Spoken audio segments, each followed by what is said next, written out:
নির্বাচন সংক্রান্ত বিএলওর কাজে প্রাথমিক শিক্ষকদের নিযুক্ত না করার আবেদন জানিয়ে বিডিও এবং অবর বিদ্যালয় পরিদর্শকের কাছে স্মারকলিপি প্রদান করলেন প্রাথমিক শিক্ষকদের দুটি সংগঠন। দক্ষিণ দিনাজপুর জেলার হিলি ব্লকের অন্তর্গত প্রাথমিক বিদ্যালয়গুলির শিক্ষক শিক্ষিকাদের বিএলওর কাজে অর্থাৎ বুথ লেভেল অফিসারের কাজে নিযুক্ত করার খবর আসতেই হিলির বিডিও এবং অবর বিদ্যালয় পরিদর্শকের কাছে লিখিত আবেদন জমা করলেন প্রাথমিক শিক্ষক শিক্ষিকারা। ওই আবেদনে প্রাথমিকের শিক্ষক শিক্ষিকাদের বিএলওর কাজ না করানোর কথা বলা হয়েছে। দক্ষিণ দিনাজপুরের হিলি ব্লকের বিভিন্ন প্রাইমারি স্কুলের শিক্ষক শিক্ষিকাদের দাবি, স্কুলগুলিতে ছাত্র অনুপাতে শিক্ষক শিক্ষিকার যথেষ্ট অভাব রয়েছে।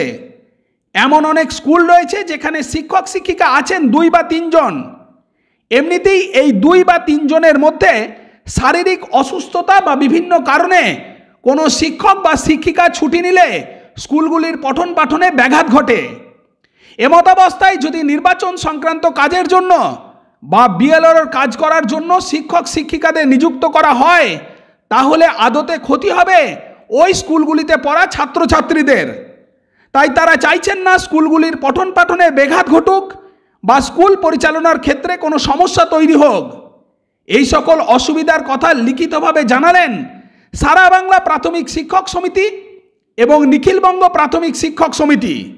2 সংগঠনের কাছ থেকে লিখিত আবেদন পেয়ে হিলি অবর বিদ্যালয় পরিদর্শক সুমন সেনগুপ্ত কি বললেন শুনুন, সঙ্গে ওই সকল শিক্ষক শিক্ষিকারাই বা কি বলছেন সেটাও শুনুন। দক্ষিণ দিনাজপুর থেকে Joydev Maitra report, GP news. BDO office এবং এসআই সাহেব আমাদের জানিয়েছে বিএলও কাজ করবার জন্য, কিন্তু বর্তমানে হেড টিচার পোস্টিংয়ের ফলে স্কুলে স্টুডেন্ট এবং টিচারদের রেশিওটা একও মেনটেন করা হচ্ছে না। এমন স্কুল আছে যেখানে একজন শিক্ষক বা 2 জন শিক্ষক ছাত্রছাত্রী রয়েছে 100-র উপরে। সেক্ষেত্রে যদি কোনো শিক্ষক বিএলওর কাজ করে তাহলে শিক্ষার্থীদের পাঠদানে খুব সমস্যা হয়ে যাবে। এই কারণে আমরা বিনীত অনুরোধ করতে এসেছিলাম যাতে আমাদের এই কাজ থেকে অব্যাহতি দেওয়া হয়। সারা বাংলা শিক্ষক পক্ষ থেকে আমরা বারবার করে আবেদন এবং নিবেদন করলাম যেন বিএলওর কাজ থেকে আমাদের অব্যাহতি দেওয়া হয়, যাতে আমরা আমাদের শিশুদের পঠন পাঠন সঠিকভাবে করতে পারি। শুধু তাছাড়া নয়, পঠন পাঠের সঙ্গে সঙ্গে শিশুদের স্বাস্থ্য এবং মিড ডে মিলের ব্যাপারটা আমাদের দেখতে হয়, বিভিন্ন কাজের সঙ্গে আমাদের জড়িত হয়। এর মধ্যে যদি বিএলও কাজটি আমাদের চাপিয়ে দেওয়া হয় তাহলে বাড়তি বোঝা হবে, যার পরিণতি হবে শিশুদের পাঠদানের ঘাটতি এবং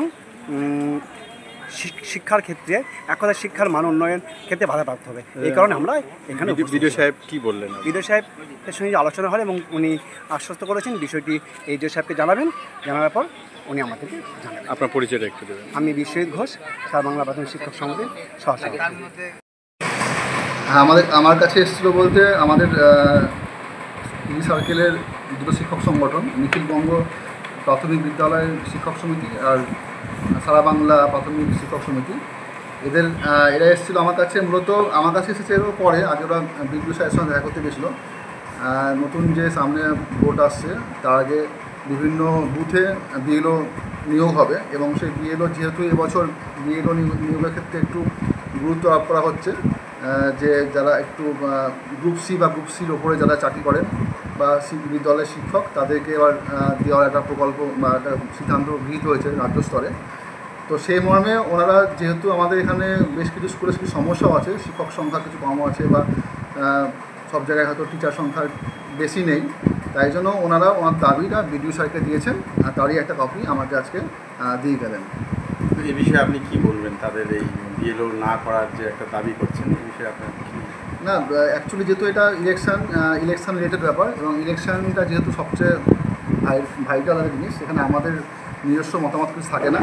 তো আমাকে দিয়েছে ওদের দাবিপত্র, সেটা আমি আমাদের ঊর্ধ্বতন কর্তৃপক্ষের কাছে পাঠাবো। আজকে আমার নিখিলবঙ্গ প্রাথমিক শিক্ষক সমিতির পক্ষ থেকে এবং সারা বাংলা প্রাথমিক শিক্ষক সমিতির পক্ষ থেকে এই পক্ষ থেকে আমরা বিডিও সাহেবের সঙ্গে দেখা করলাম যে বিএলও সংক্রান্ত যে কাজ প্রাইমারি শিক্ষকদের উপর চাপিয়ে দেওয়া হচ্ছে সেটা থেকে আমাদেরকে অব্যাহতি দেওয়া হোক। তার কারণটা এটাই যে এখন বর্তমানে গত জানুয়ারি মাসে যে প্রধান শিক্ষকের নিয়োগ হয়েছিল, সেই প্রধান শিক্ষক নিয়োগের পর থেকে টিচার স্টুডেন্ট রেশিওটা একদমই অসামঞ্জস্য। সেই কারণেই আমরা বিডিও সাহেবকে সেটা জানালাম এবং তিনি বললেন যে আমরা এই বিষয়টা দেখছি এবং এসডিওর সাথে কথা বলছি। কথা বলার পর আমরা এই কাগজটা ফরওয়ার্ড করছি। আপনার পরিচয়টা একটু দিন। আমি হচ্ছে অয়ন সরকার, নিখিলবঙ্গ প্রাথমিক শিক্ষক সমিতির সহ সম্পাদক।